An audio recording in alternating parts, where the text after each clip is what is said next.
Last week, it was announced that the next head coach of the Houston Texans is going to be their former 2006 second-round pick, who was named Defensive Rookie of the Year, went to 2 Pro Bowls, and was named All-Pro one time in his 6-year career with the Houston Texans. Not too bad of a resume. The 38-year-old former 49ers defensive coordinator Demeco Ryans, with Ryans being signed to a 6-year deal that will require a massive amount of work to undo the tremendous amount of damage caused by Bill O'Brien. Joining the ranks of former Impact players turned head coaches like Mike Vrabel and Dan Campbell, as well as head coach shortlist names like Byron Leftwich and Aaron Glenn, we're seeing a divergence in the hiring norms. So then the question has to be asked, fellas, what exactly is the impact of the Dan Campbell archetype in hiring practices for today's NFL?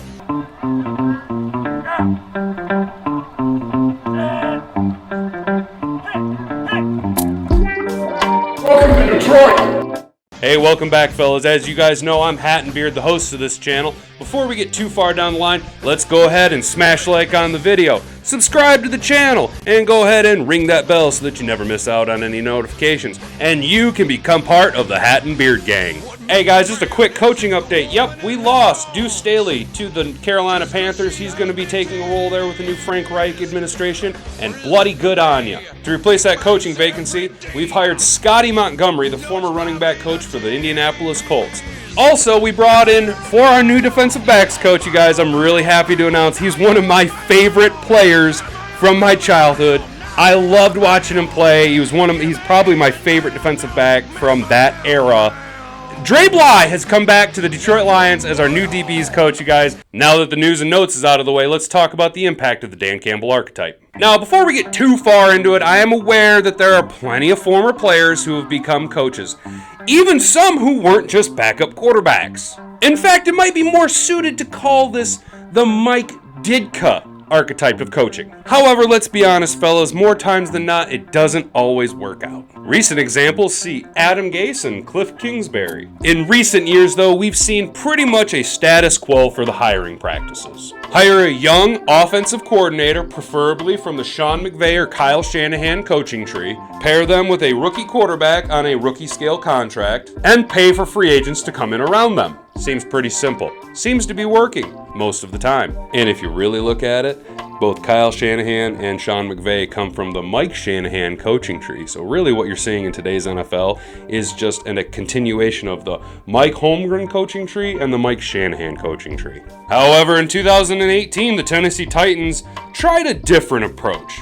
They hired 3-time Super Bowl champion Mike Vrabel as their next head coach, going 48-34 in the regular season since then, while winning Coach of the Year in 2021 as he led the Titans to a 12-5 record, as well as sprouting 2 coaching tree branches with Matt LaFleur and Arthur Smith. I'd say that's some moderate success, wouldn't you agree? Then in 2021, newly appointed Lions owner Sheila Hamp decided, whilst undergoing the largest rebuild in sports franchise history, that she was going to hire relatively unknown Motor City Dan Campbell as the next Lions head coach. And pairing him with the greatest general manager in team history, ladies and gentlemen, Mr. Brad Holmes. Typically, the GM picks the head coach. It's not common for the owner of the team to hand pick a guy out of relative obscurity to become the next head coach of your franchise. MCDC wasn't on anybody's short list. And to be honest, how is a tight ends coach supposed to come in to a historically bad franchise and completely rebuild it from the ground up? I don't mean just plug and play players. I mean literally tear it all down to the studs and rebuild it all back up. And we're not just talking about rebuilding any team here, guys. We're talking about rebuilding the Detroit Lions, a historically bad sports franchise, by following the archetype that Mike Vrabel had laid out before him. Hire good assistant coaches. Bring in a veteran quarterback who's looking to make a fresh start. Build your team by selecting the right players through the draft. Bucking the trend set before by most NFL teams, Mike Vrabel has showed to have success with this blueprint, despite drafting Malik Willis. And for Lions fans, we all know that the first year and a half is going to be some seriously tough sledding. And it will be for the Texans as well. It's not going to be an overnight turnaround. They have some nice pieces in place, but just like Detroit, they have a lot of damage to undo from prior poor management skills. So then what is the difference maker in these coaches versus the status quo? Number one, connectability. These coaches have been there before. They understand the season-long grind on a more intimate level than, say, a Bill Belichick can. They've been through the injuries. They know what's going on at home. They know what's going on in the players' heads, more so than disconnected coaches who have been out of the game for 20, 30 years. These guys understand and they can connect with the players on a much more intimate level. Number two, controlling the locker room. These coaches have spent the majority of their lives inside of a football locker room. And to get to the level where they're at now, they know more than most people what exactly is required for these teams to be successful, both on the field, off the field, in the locker room, in the media. They understand the nuances of the game, and they know how to put the right people, the right personalities in positions off the field to help dictate the flow of your team, control the emotions, mentor your younger players, and really they understand, mostly Mike Vrabel really understands what exactly it takes inside a locker room to have a winning product on the field, be it that he did win 3 Super Bowls with the Pats. Number 3, these guys understand the importance of a veteran quarterback on the field. Why would you want to gamble your new career, your first-time head coaching gig, on an unproven commodity, a rookie who we all know that the quarterback in the NFL is the most important position in all of sports. Wouldn't you rather put your faith and trust in your career flourishing in the hands of a guy who's been there before, proven that he can do it on a moderately successful level, and maybe pair his redemption arc with your newly appointed head coaching story arc? Wow, what a great storyline that makes out for. So that being said, don't be surprised if you see the Houston Texans pass on Bryce Young at the number 2 spot and elect to go with an impact defensive player. Historically speaking, taking a defensive player at the number 2 spot almost guarantees you drafting the Defensive Rookie of the Year, and that should include Aiden Hutchinson.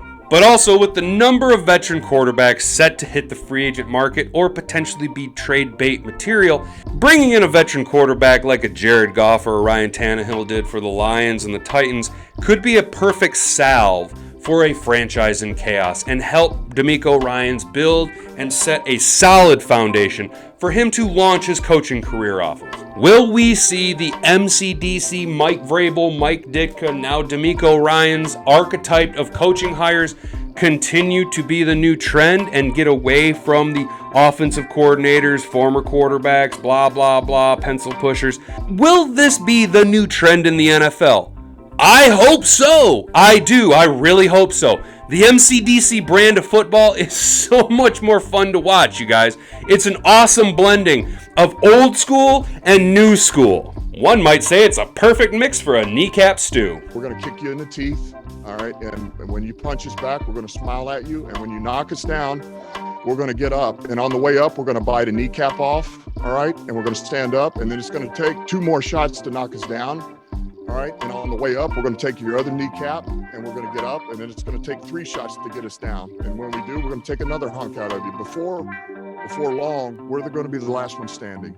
Honestly, guys, this archetype seems like the smarter, safer, and more logical choice. You're able to connect with players, you're able to communicate with free agents, you're able to show that your team is different, and you start to win. You put your team on a destination list for free agents to go. You want guys to come and play. They want to be a part of what you got going on. It's not a place for them to grab their bag on their way out the door before they retire. It's not a career ender destination. It's a place where you want to be. It's something you want to be a part of. And we've seen it with Tennessee, we're seeing it with Detroit, and you're probably going to see it with the Houston Texans.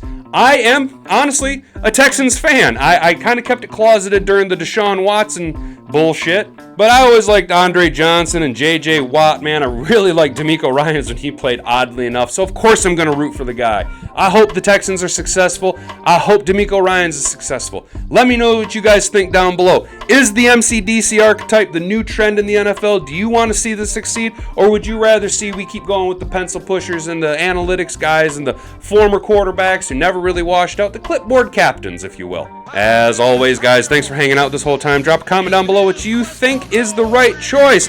And until next time, guys, have yourself a wonderful rest of the week. Stay out of trouble. Make sure that you don't do anything I wouldn't do.